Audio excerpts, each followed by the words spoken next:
This video is on section 1.5 of your textbook. Similar problems to what you may have read and seen in examples and you try it. Notes, examples, and practice factoring polynomials. GCF. We are going to first look at what that means. That is the greatest common factor. We want to find the largest monomial, basically, that divides into all the monomials in the polynomial that we're working with. So we're kind of reversing the distributing that we've done before in the previous section. So remember when I said work the other direction around?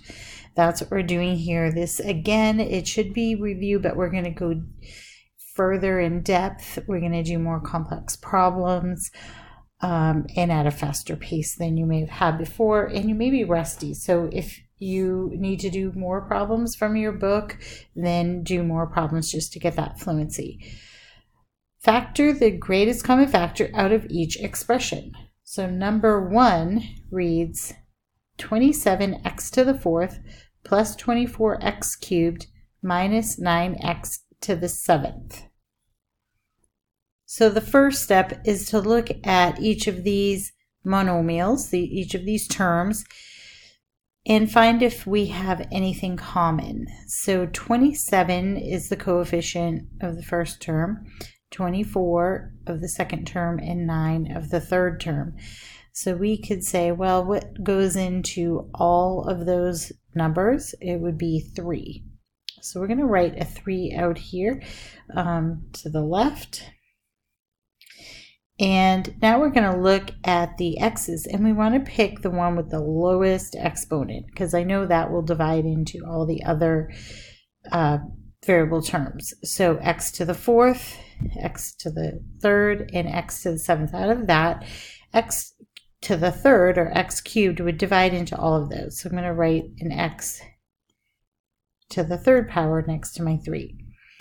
So what I factored out as my greatest common factor is 3x cubed, GCF. I'm just writing right underneath that. Then I'm going to put an open parenthesis. And I need to divide that monomial back into each term, and what's left goes in the parentheses. And I should have 3 terms left, and then I'll close my parentheses. So 3x cubed goes into 27x to the 4th. That would leave me with 9x. Then I have a plus. I'm just going to carry that down. 24x cubed is the next term. So what's left when I divide by the greatest common factor would be just 8. You can check back. Make sure 3x cubed times 9x does in fact equal 27x to the 4th. 3x cubed times 8 does in fact equal 24x cubed. Then we have a subtract 9x to the 7th. So I'm going to bring down the minus sign, or think of it as add a negative if you'd like. 3x cubed goes into 9x to the 7th. That would be 3x to the 4th power. And check back. 3x cubed times 3x to the 4th does in fact equal 9x to the 7th. So now I'm going to close my parentheses. And that would be my final answer. So underneath I have that GCF written under the 3x cubed. And then I'm going to write in here what's left. So what's remaining goes in the parentheses. So I'd like you to stop the video for number 2 and see if you can do that on your own. I'll read the problem first. So number 2 reads negative 12xy cubed plus 24x squared y plus 21xy. So that one I'm going to label as a try it problem. Just like in your book, it has examples and try it's. You can opt to submit those, or you can watch the video and you're going to submit examples that I've done out in the videos and the ones that I leave blank. I'll go back and do that So you'll see it when you restart the video, but I'm not going to track everything. So go ahead and do that now. So the answer for that is negative 3xy is my greatest common factor. And then I have open parentheses 4y squared. And again, check back to make sure you get the negative 12xy cubed, and I do. Then my next term is in the parentheses is minus 8x. Again, you need to make sure you check back because you're going to watch the sign there. And then minus 7, close parentheses. So full answer again, negative 3xy times quantity 4y squared minus 8x minus 7. So I hope that went well for you. Let me know if you have questions. Key thing is you want to verify by multiplying it back, just like we did in section 1.4. We multiplied polynomials. You would do the same process. Okay, now number 3, this says factor each completely. These are trinomials where our lead coefficient is 1. So number 3 reads x squared plus x minus 56. You've probably done a bunch of these before in your last math class. I'm going to use the trial and error method. There is the AC method if you prefer that. That's more writing things out where you split it back up into 4 terms and you would use factor by grouping. I'll show you that a little bit later on after we go over the review of factor by grouping for 4 terms.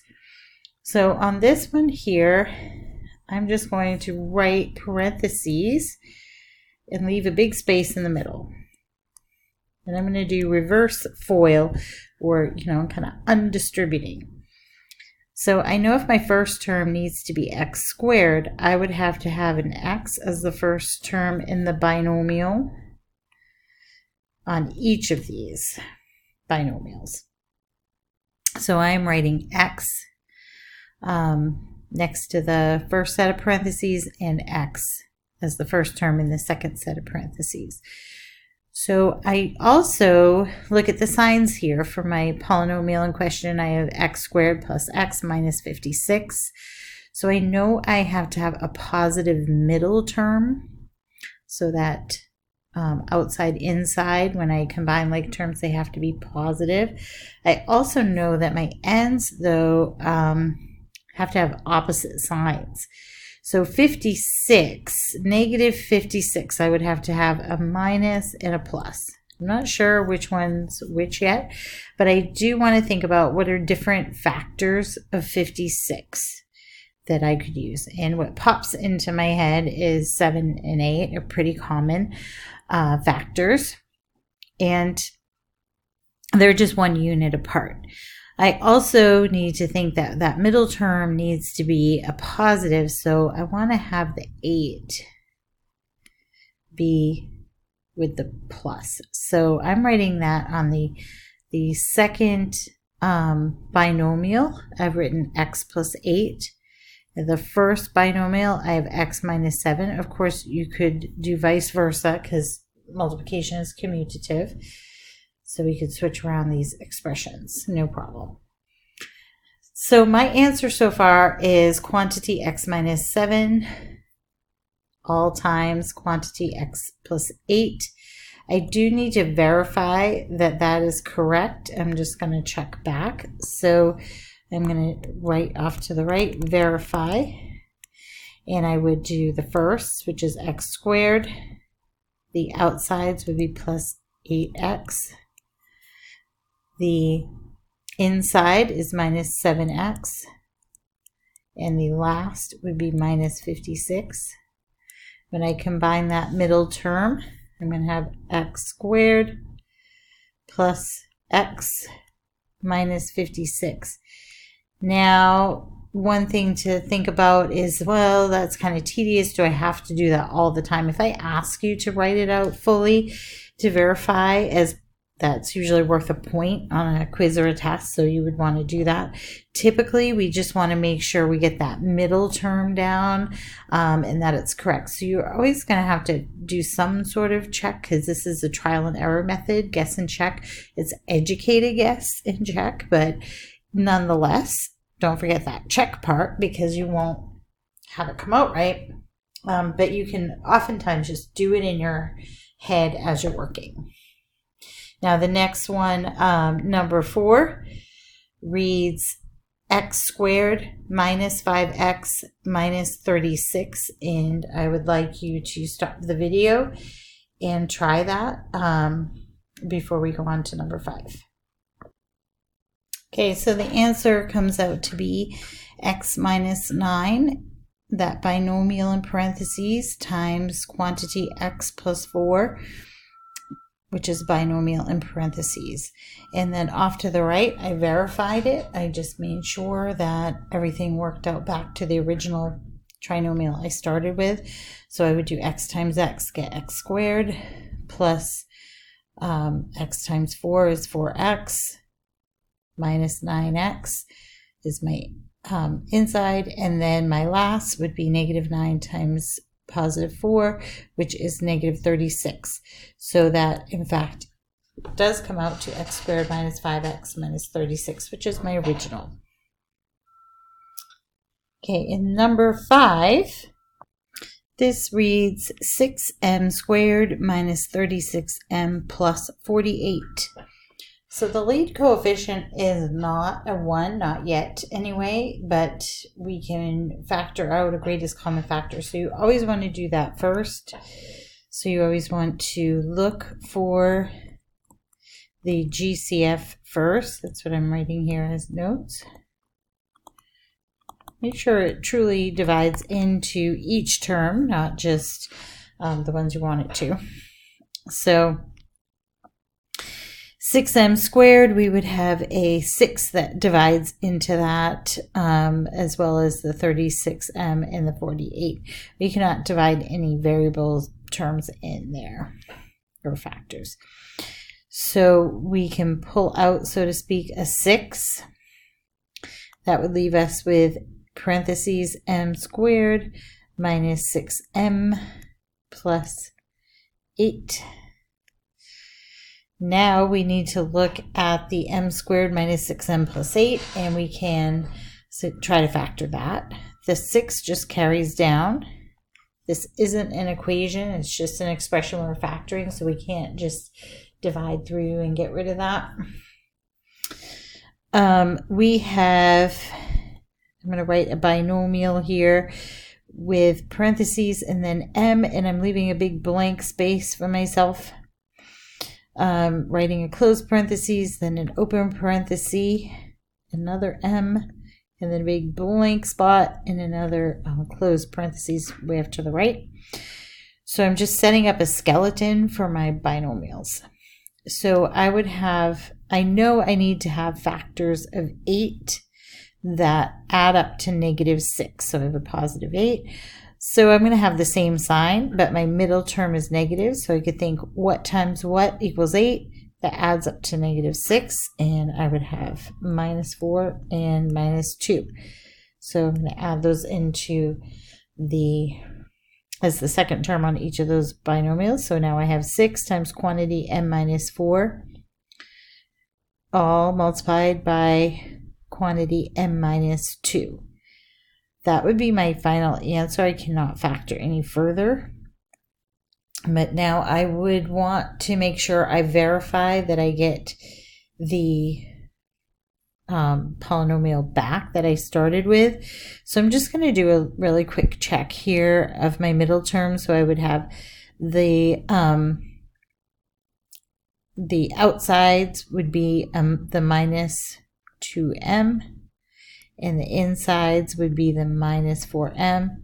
Together those give me my minus 6m, and then when I multiply that by 6 that I have factored out there, I would get the minus 36m for the middle term in the original. So that's just a little quick check. If you do your verification just right under the problem like that, and not way off being labeled, just make sure you clearly mark your answer, especially on a quiz or test. The next, problem number 6, I'm going to have you try it. So that would be 4a squared minus 4a minus 8. So you're going to factor that. Look for a greatest common factor first and see how that goes. You could factor it without doing the greatest common factor out first, but it's going to be a lot more challenging, and you do need to, in the very end, make sure you whittle everything down to its simplest without any common factors in those binomials. So you're going to have to catch it one way or another. So stop the video and go ahead and do that one. Okay, so check your answer and make sure you get 4 times quantity a minus 2 times quantity a plus 1. And then underneath I just did a quick check to make sure that my middle term works out, and I would get 1a minus 2a equals negative a, and then times by the 4 that I have pulled way out to the left, and I would get negative 4a. So that's a check, so I verified. Right underneath that is written DOS, difference of two squares. That's an abbreviation for. We looked at those when we were multiplying, so now we're going to undo that, work in reverse again, or do the inverse operation here. And so I'm going to push this up. So the directions say factor each completely.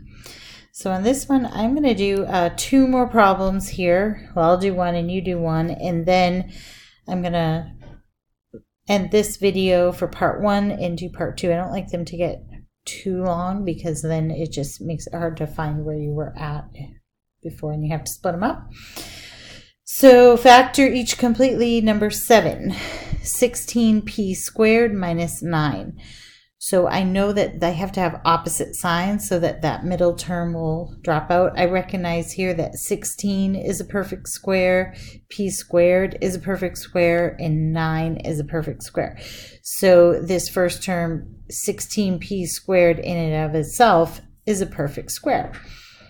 So I have the difference of two squares. So I would have 4p is the square root of 16p squared.